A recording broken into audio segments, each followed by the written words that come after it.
you as well. Can I say, Yes. Brian is would that's what I thought. Just want to make sure. And then quiet them wrong. So Brian Vidai Howard, I met a little bit about you. I have a question for you. And and forgive me because I wish I knew the answer, but there was so much great information on the call that when was introduced to you, but there was a gentleman, I want to say it's you, but or was it Richie, who was building in Northwest Illinois, I want to say compound, but the estate where it was like a 10,000 square foot plot of Oh, land where there's Southern going to be Illinois. housing and Yeah, that's yeah. that's what we're building right now. Mm-hmm. 20 Okay. acres and a So 10,000 square foot building. 20 acres at 10,000 square foot building. Okay, I keep saying 10. Okay, cool. Gonna have my facts right. 20 acres and a 10,000 square foot building on the land for housing for. When the facility is complete, it will provide skill training, counseling, therapies, transitional housing for 12 single veterans, and 2 veterans with their families for up to a year. Nice. And I believe you're saying that one of your goals is to build those in every state across the That is U.S. the Is goal. that correct? Cool. Very cool. And then when you said if someone wants to come on down, was that what you're Yeah, talking about? To check out the facility? I invite anybody come set up a tour. I will personally give time to those who want to see what we're doing. Okay, cool. The reason why I ask is, and once we can do this after, have the conversation after the telethon is over, because there's a lot to do in the next few days. But I have two close friends, one of her goals is to help end hunger among veterans in Illinois and nationally. And the other is to help create housing for veterans. So they both, I shared with them what you were talking about and what you're doing, and they both were very excited and would love to. And for them, it's a long-term game, much like your own, as far as they're building out their own businesses. And one of them is her whole personal, her husband's a Marine, and their whole family mission is to support and help as many Marines or not Marines, veterans as they can going through the decades to come, as long as they're able to do so, find housing, etc. Uh, So they really want to learn more about what you're that doing, obviously. that's the perfect partner we're looking for, because our community support program members, right? We only take the best, and we're building a long-term partnership. Okay. Nice. As the disability channel Susan was talking about, Jay Stolian, uh, we already have an agreement there that they're bringing their programs, what they teach veterans, to our facilities. Very cool. Yeah, look, one organization can't do it all, folks. I know this. No, that's right. Together we And rise. when we work together, more is done. So true. Thank you once again for what you're doing and for sharing that. Again, brother, you were backstage, but you heard, look, 2015, God saved my life. 2017, my best brother hung himself. 2018, Project Die Hard was born. 2020, we had the land and the building donated. Wow. I haven't stopped, and I won't. I can believe it. Nice. Well, and actually, Mike, I wonder if you want to just do a brief mention of the project that you're working on as well. Okay, sure. In a nutshell, I'm helping to organize a 24-hour-long concert covering, the goal is 96 plus countries, but a global concert that will be performed through the youth ensembles, youth orchestras, youth organizations, anywhere from the indigenous nations up in the bayous of Canada and Australia and the US, etc., to villages in the global south, where we're bringing their voice, their music, their culture to the main stage to show the world that we made look different, we may talk different, but at the end of the day, we need to probably start trying to get along a little bit better. And the concert, it's called Pause for Peace, and that the goal is to get people to pause for 1 hour and listen to the music and reflect what does peace mean to them. And for all of us, when you hear the word peace, it has a different meaning. And it's not me to say what that should be. It's the goal is for the individual to reflect upon what does that mean to them and just enjoy the music and give the future leaders of the world, our youth, the ability to take stage and share their gifts through music, their national language of the world, through the Global Harmony Concert.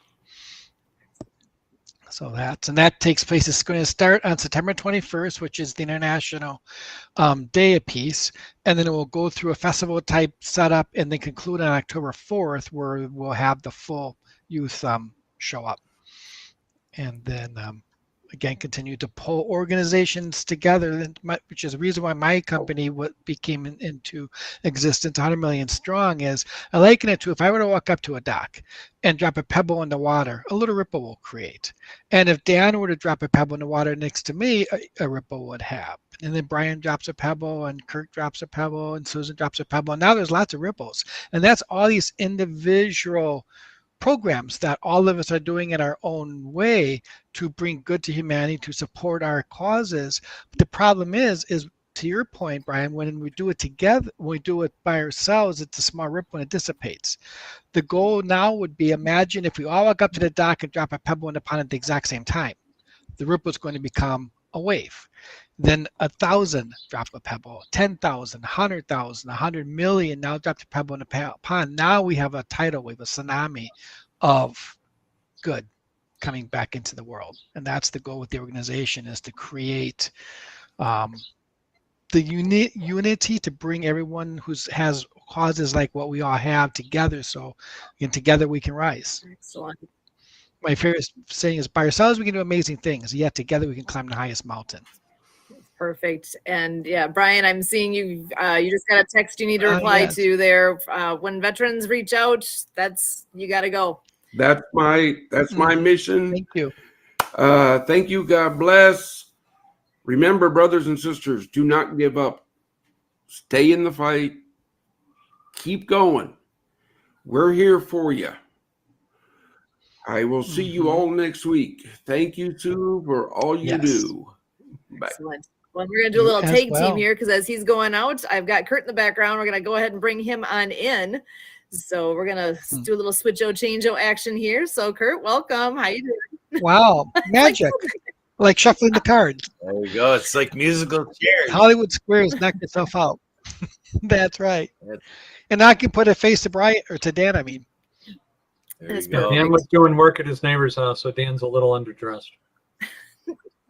That's all right. You were helping a veteran that's nearby there. Yeah. Actually, you know what? You made a comment, Dan, that your neighbor works with Project 22. Did I hear that correctly? Yeah, Chris Acker. He runs what's called Jeeps for Vets. He's your neighbor? Yeah, he lives right out the back door here. Oh my gosh. You just blew my mind. Because do you know him? Of him, I've heard him. I know the movie. I know all the things they rode across the country. I've got the right guy, right? Yeah. Yeah. They were in Milwaukee. I'm going to say that was probably 14-ish years ago. I'm trying to remember how old our daughter was at the time. That's what I'm kind of basing years on. They, with the movie that they put together, the documentary Project 22, they went across, I don't know how many different places they went to where they actually played the movie, and they were there in person answering questions. It was a big event at the Harley Museum in downtown Milwaukee, and we were there. That was the first, it might be the first and only time. I want to say I saw clips of that movie later, but we got to see the movie with a massive group of people that night. And the gentlemen were there. They were talking to everybody. They were answering questions.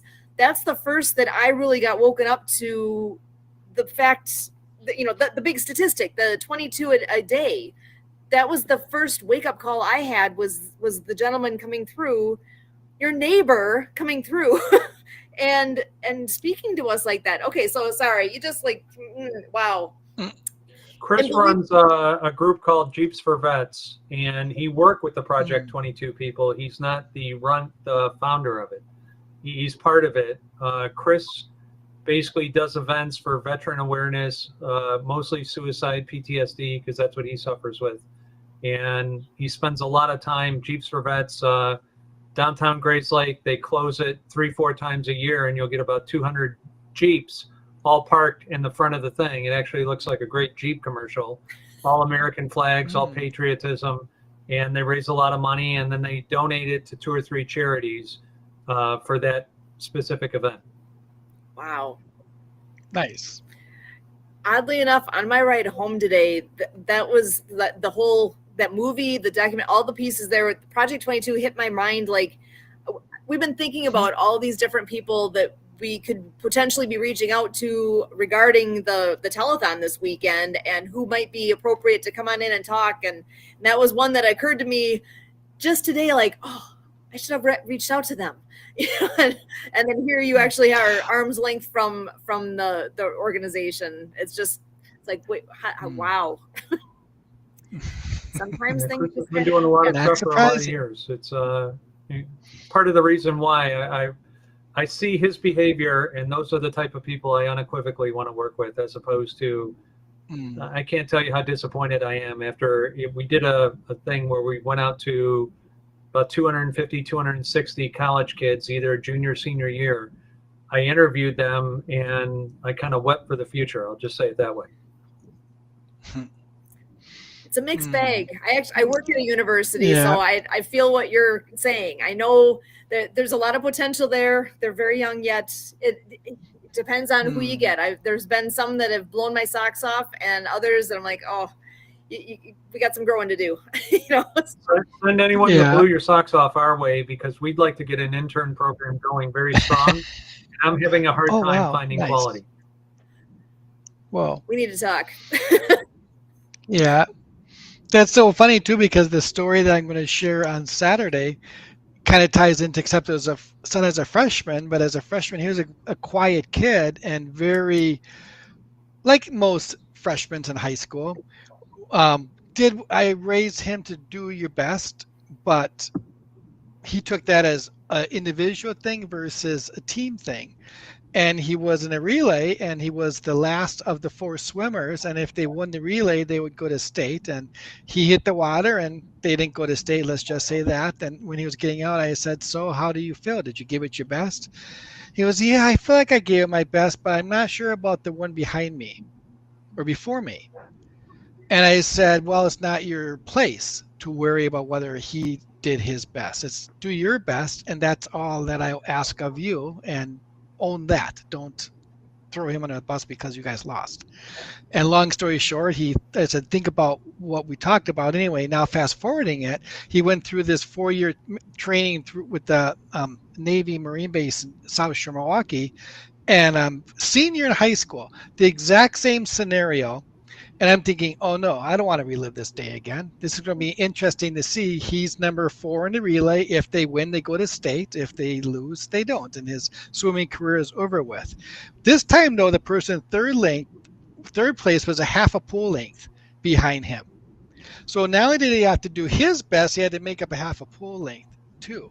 So he hits the water and he freezes and he takes off like a bat out of heck.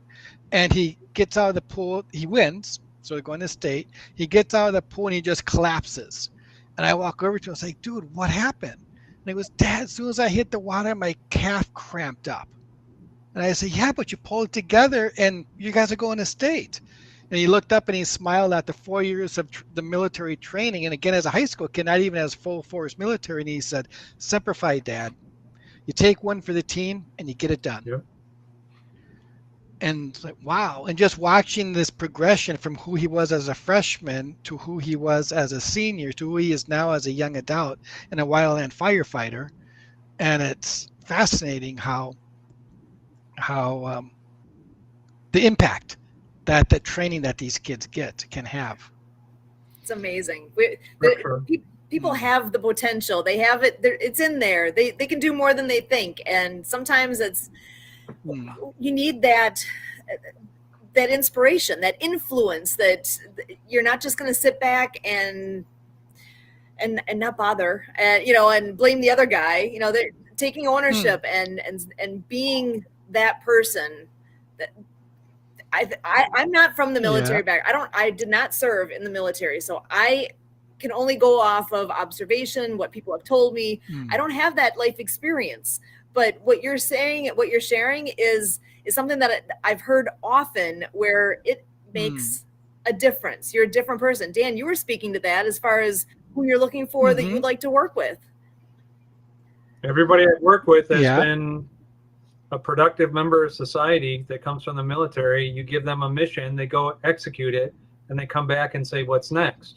You give it to the regular person, basically a CO2 producer. They turn oxygen into CO2, and they're asking for what do they get for showing up every day. It's totally different as far as accountability, actions, and results. Yeah, so true. And part of helping to launch an organization, there's 25 do's that the organization is built around. And do number 1 is be willing to do the thing to get the thing. And so many people now that I'll have a fire. So they put the wood in the fireplace, and then they say, okay, give me fire, give me fire, give me fire. And they forget to flame the wood. Like, create the fire, and then put the wood in. You got to do it first. You got to do the thing to get the thing. There's some effort needed in there. Yeah. So true. And Kurt, I was going to give you a chance on the mic here. You haven't had a chance to come on in and speak to us yet. So what's on your mind? Yes. I know you missed the first half. I don't know if you had a chance to listen. You were coming from another meeting. So hop on in. What's on your mind? Well, I did notice that Brian did take a moment to put in here to make sure everybody is keeping in mind our Operation Spotlight in Paducah in November for our film festival. So that's a call out for all people who can be instrumental with that. People directly involved in film. What is this here? He's got we don't say you should, it's I will. There you go. I love that. Yeah. So yeah, everybody that is out there that wants to help our success in November, please reach out to Sue and me. Again, Susan at projectdiehard.org and Kurt at projectdiehard.org. Feel free to call my Google Voice line or text 262-372-1754. And Sue and I happen to have a certain love for November, not just because there's also Thanksgiving in November, but also both of our birthdays are in November. So we're always out to make every November a November to remember. Nice. And so that Spotlight Film Festival is falling right in line to where we think we can really do quite a number. And so we got some folks that are offering to, provide the venue and do the thing with us. So that's what it's all about. As we're talking here, doing it together, teamwork makes the dream work, and so on and so forth. So, and I do want to share an experience that I had. Brian and I met through the Happy Neighborhood Project. If you're wondering what that is, you can go to happyneighborhoodproject.com, check that out. But there's another gentleman that we met through the Happy Neighborhood Project. His name is Mark Mathis, and he created a program called Reset It. And, I got quite an insight going through the sessions that Reset It offers. And it really gave insight to, what we have available within us and how the guidepost is within us. A little illustration of that is Mike and I met through Milwaukee Networking. And there's a lady that was part of all that Milwaukee Networking, Michelle Schmidt. And so I did a follow-up with her to have more of a one-to-one and make some plans together and so forth. And I told her, I said, Michelle, I notice your attendance is a little sporadic. Like, is there something going on in your life? It just got me curious. And her response was, folks, she said, I network from within. So kind of that resonated with me. because I had been at the same time talking to people about how with networking that it's kind of like lost sheep. It's kind of like Mike and I would find out about this networking group. Oh, so let's go find out, and our friend Nadine and everything. We'd always find, different places to go blab on about what we did and go learn about what other people are doing and get more biz intel and be more a part of the fabric of Milwaukee. Kind of cool, right? But it seemed kind of hodgepodge. And so when she said that, it's like that's really instructive to say, yeah, they're always there. They're always doing their routine. But is that your best bet for your routine? To really pay attention. What are we doing? Like growing the mission here, Project Die Hard. If I go to this, that, and the other thing, and then I come back to Brian and Brian's like, what do you got?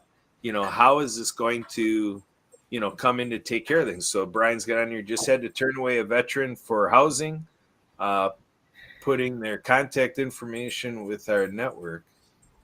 So turn away for housing. Yeah, he had to take a call while we were on here. That's why he had to hop off. And apparently there was somebody that could have used what Project Die Hard will be offering in the future, but we're not there yet. We need the help. We need to get done the things that need to happen.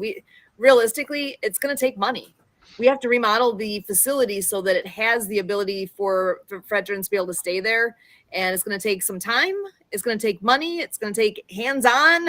There's a lot of pieces that go into that, and we're not doing it fast enough. People are needing that now, right now, like literally 10 minutes ago, the text or the call came in. We need it now, and we're not ready to be able to offer that. So that's where anyone who's part of this organization, it's like, what are we doing to make this happen? We've got the telethon this weekend. I have amazing hopes for what that might be able to do to spur things forward. With the program that Dan offers, that can be a massive impact on what we're doing. I'm really looking forward to what's coming in these next few weeks. I think there's going to be a big adjustment that we'll have to make where we can see what's coming down the pipe. It's been in the future. It's been out there somewhere, and it's coming closer and closer. That we need to be able to grab a hold of that and make that difference right now. That now's the time. Tomorrow is okay, but today's better. We need to make that difference now. So I'm excited for what that all is going to be. I think it would pay for us to just take a quick second and for people to be able to tune in on Saturday and be able to participate in what's going on. Our normal outlets, we're going to have the live streaming happening to YouTube and to Facebook and all our normal places. And additionally, it's going to be going through the website here. I'm just sharing this quick so you can see vetsinneed.org is where you can see the countdown is taking place. If you go to this website, watchlivenow.net. Clicking on this will take you to the live stream of that 8-hour event. So we are four days away. It's coming really quick. Woo, that's going to be here quick. But that is where you can go to see what's going on with the event. And there's a lot of players going on here. Again, Toronto for the first 2 hours. It says Chicago, but basically it's Midwest. It's us. This is our piece. Then we go to Phoenix and Los Angeles. So just want to make sure you can get to this. If this is an option to go here, better yet, you guys know how to find us on Facebook and on YouTube. If you go searching out what we're seeing things popping in here, the Watch Live Now. So I'm going to go ahead and bring this up so you can see it. There we go. Watch Live Now. It's going to be, again, 1 to 3 Central for specifically what we are doing, but it runs the whole day, 11 to 7. A portion of what's raised during that event will come directly to Project Die Hard to forward the mission of what is happening at Project Die Hard. So I have no idea what to expect. This is the first time we're doing it, but I know there's enough players involved and enough reach going on within the community. I mean, it's going to take all of us. If you are catching this and know that you are able to share it out, if you see it on Facebook, share it to your feed. If you see it on YouTube, from there, you can share it anywhere in your social media. It is available. It's in front of you. It's happening this Saturday. And yep, Brian's saying it right there. Better yet, show up, go to Forward Operating Base Rush, see for yourself the facility, participate from the facility because we will be live streaming from there. Oh, really? Ooh. So Go there. It's going to be perfect opportunity to make a difference. How easy is that? And I'm going to share. Well, wrong button. Go to this button. If you look up anywhere, if you can search for the hashtag PDH Pray, PDH Share, Volunteer and Patron. That is what we've been using as our hashtags. You can find out so much information about this mission by checking that out as well. But really, that is what Brian always is asking. That's what echoes in my mind. What can you do to help? First of all, you can pray for this. How easy is that? Anybody can do that. You can share this out. Sharing this is what's going to make the difference, because the people that have not heard of this, if you've heard of this and people around you haven't, that's on you. All you have to do is open your mouth or hit that share button. Oh my gosh, so easy. It takes like, I don't know. How long does it take you to click your mouse 3 times? Hit share, hit post, you're done. Okay, that was twice. So I even made it longer than it needed to be. It takes no time at all to do that. Volunteer with us. Again, so simple to be able to make a difference by volunteering. And we are looking for donations. Straight up, we are looking for donations so that this can move forward. One thing that was promoted a while back and will be coming back more strongly is $22 a month. So in honor of that 22 number as that statistic of how many veterans that we lose daily, that is a piece that 22 a month is 22 once, or is thank you, God bless. But if you could do that every month, that is the type of thing that will keep this mission alive. So I'll get off my soapbox now, but really I want you guys to know how to tune in and be able to see all the cool things going on all day long on Saturday. So, and with our shows on Monday nights here, we are here every Monday night to do an update for everybody so that people can tune in and know what's going on with this mission. Quick reminder that on Wednesday, it's always the first Wednesday of the month, is the breakfast that takes place in Paducah, Kentucky at the IHOP. Veterans eat for free. Anyone's welcome to come, though, and celebrate and eat with our veterans. So please come and join the crew down there this Wednesday morning. And we always wrap up our programming here on Monday nights with all of us sharing some sort of a word of hope for our veterans. So I wonder if I can ask each of us to just what's on your mind, last thoughts to share, and again, that message of hope for our veterans. So, and actually, Kurt, I'll go ahead and start with you. All right, I'm going to come back to that idea of the power of within, and there's 2 parts to that. First of all, again, when I experienced that Reset program, it just was amazing how the group inspired me to really look at what I'm doing here as an ambassador of Project iHeart and the other roles I play in life for our family. Sue and I are part of a water ski club, and to just really look at how, the potential of what can happen between myself and others starts right in here, right in my heart, right in my gut. And then when your mind comes into it, when you're in agreement between your mind, your heart, and your guts, your soul, you can just kind of tell when something seems to be, really positioned well for your journey in life right at that moment, and it's something to really go for when you have that. So the other part of this is that's a part that can really help our mission here and can help, other people, because like Sue said, she's not a veteran. I'm not a veteran. So all of us that aren't a veteran, what is within inside of each of you vets out there can really empower us as civilians that have never had the military experience to understand at this point in your life journey, how can we be a better part of it? We had a gentleman this morning at a posting party on a Zoom, let's call it a Zoom session, and we were telling him about Saturday. And he spoke up as an Irishman, a gentleman out of Ireland, and he's like, Kurt, can you tell me something? How is it that, the powerful country of the USA, and you have all of these problems with your veterans? Can you share that with us? Like, how can that be? And the way I responded was I'm like, that is the perfect segue to what we're doing here at Project iHeart and what we're doing this Saturday, what we did last weekend with Op Wisdom, what Operation Spotlight is all about. And again, to really get what people around the world are recognizing, that they're seeing what you are experiencing in some superficial way, some just kind of knowing it in a newsy way. And people want to know because people know it's not right. So help us get it right. We need your back to you, Sue. Awesome. All right. Well, and as our guests, I would love to give you guys a chance, your final thoughts and a word of hope for our veterans. Dan, can I pass it to you next? Yes, ma'am. I would say this as a former corporate refugee. I spent many years at Hewlett Packard chasing money, chasing everything, flying around the world, 4.5 million air miles. It doesn't mean anything, because if you look at what we are as a country, we are the land of the free, home of the brave, because of what our veterans do for us. They allow us to have that security.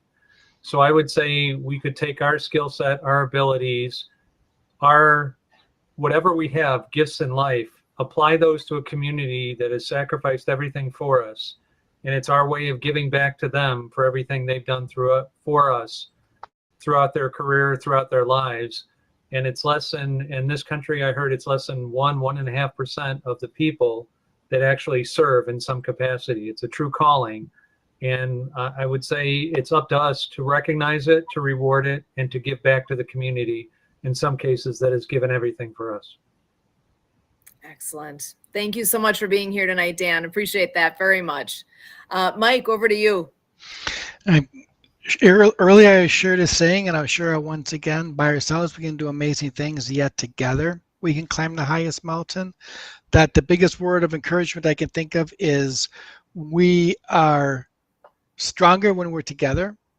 And that's one thing that it's so easy to forget sometimes. We feel isolated, we feel like we are on an island of ourselves, or that people don't understand. And oftentimes many people don't, because if you haven't walked the walk, how does one know? But yet the importance of coming together as a community and finding that we have our chosen, or we have our the family we're born into, and we have our God-given, our chosen family. And sometimes it's important to make sure that the chosen family is around us and show up and be part of that. And it's through the community where we all grow together. Excellent. Thank you guys so much for joining us tonight. Like I said, we are here every Monday night at 6:30 p.m. Central for the updates with Project Die Hard, Mission Monday update. Perfect. Contact info, contact info down there. So reach out to us. We have, again, that breakfast is on Wednesday. The telethon is on Saturday, and so much more to come.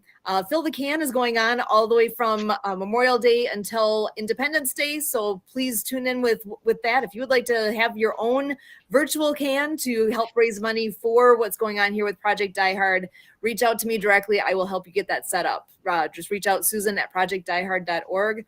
And my last word, from the song that Torrin Wells sings, that seems like it comes on every time I turn on K-Love. God's not done with you yet. Remember that. You're here for a reason. God's not done with you yet. Stick around, find out more. We are here. We're here for you. Know that there's a whole team of people here for you, and let us know how we can help. And with that, we look forward to seeing you back here next week, same time, 6:30 p.m. Central.